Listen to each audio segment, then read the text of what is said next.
Welcome to the Mod Golf Podcast. I'm Colin Weston, your usual host, but that is not the case for this particular video and this conversation.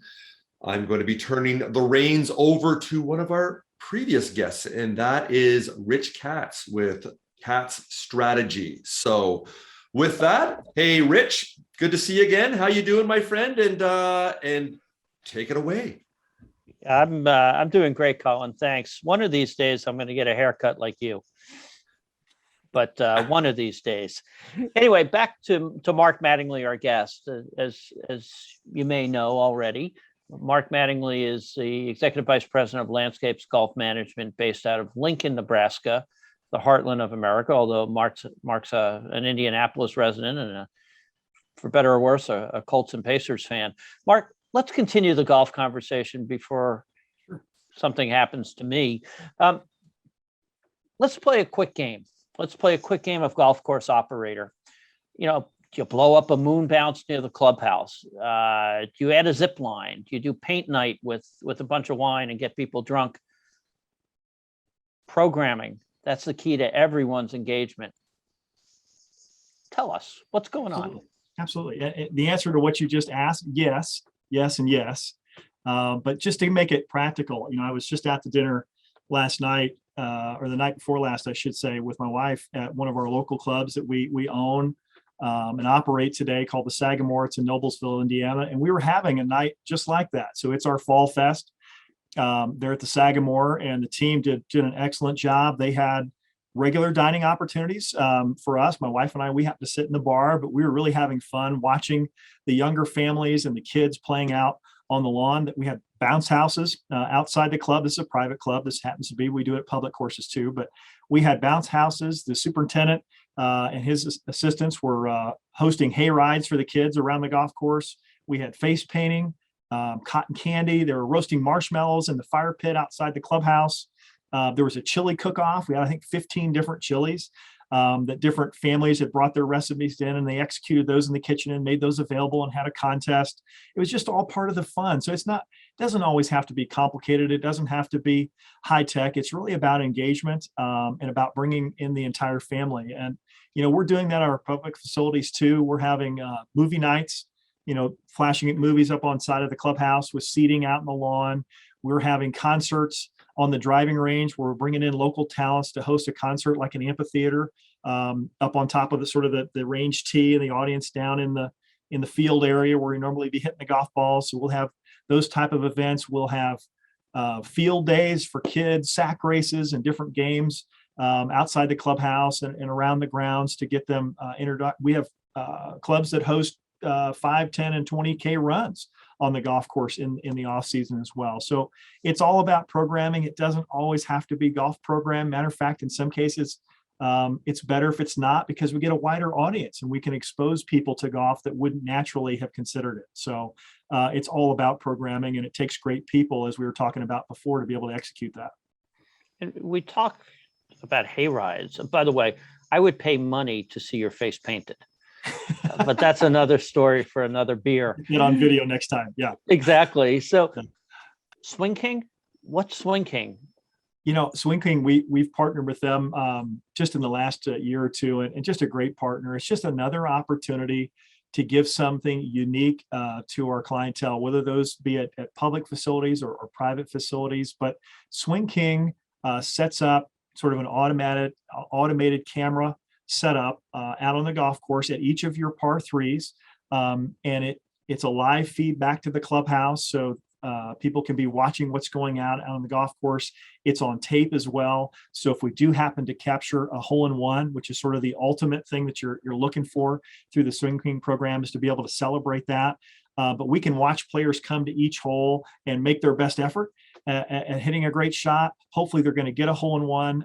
There's prize money to be won. That can be done on a daily fee basis where people can opt in or opt out. It can be part of the overall membership program, something that the members sign up for in advance at the beginning of the year, so that if they happen to get a hole-in-one, they're going to win the prize pot that all the members that wanted to participate got involved in. And they can do special events for golf outings and fundraisers as well, where we're playing for 10, 20, or more $1,000 for a hole-in-one and other types of prizes. So it's a very adaptable program and something that we're having some great success with. And it just creates another unique memory for our golf courses, and something that can be a connection for not only the player themselves, but all of their friends that participated in that. And again, it's being taped. So if you happen to be the lucky person who hits one of those hole-in-ones, it's captured for all time.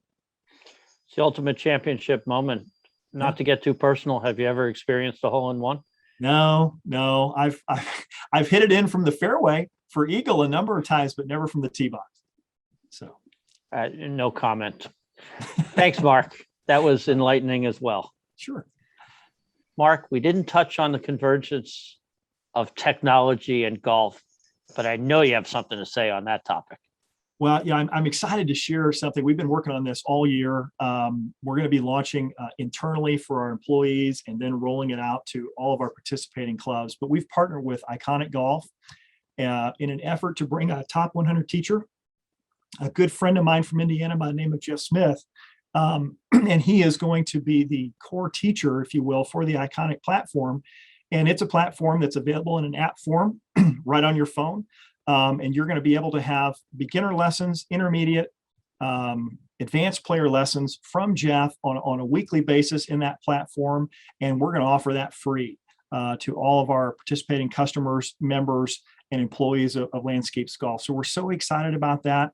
That then will integrate with the lessons that they're taking with their local PGA professionals. So anything that they're capturing in audio or video form will load up into that app so they can refer to that later and then get that constant feed from Jeff as well. So we're excited about that. That's launching just today. But as I said, we're working with Swing King. We have Top Tracer technology going in on a number of our driving ranges to give sort of that top golf feel at a green grass facility. We're using QR codes from the golf course to be able to order your food at the turn. We don't need a phone anymore on the number 8 tee. We can do it right from your phone, right from a QR code menu, if you will, right on the steering wheel of your golf cart. And one of the other things that we're going to be launching this year is a new position. It's test piloting it for 2022 called an experience coordinator. And that really gets back to, again, having great people that are all about creating this programming piece that leads to conversion. And that was something else that I recently read that the NGF posted is a new predictive model and metrics that they're working on to track converted golfers versus retained golfers. And retention was always the buzzword before, but they're moving into this thought of conversion. They're looking at retention as being, hey, just keeping them for next year, but how do we keep them for life? And right now, those metrics indicate in the industry that we're retaining people at a level about 27% of new people coming into the game. Obviously, we're leaving a lot of opportunity on the table, but we're seeing those numbers bump up to as much as 40 or 50% if we're doing one of a handful of things. And that's getting them to participate in some sort of an adult beginner program the first time that they come to the facility. If they're getting contacted after the fact, somebody that they met that day and shook their hand and said, hey, I'm Mark Mattingly. I'm here to show you a great time today, and I'll check back in with you later. If we're doing those follow-ups, that's increasing the conversion.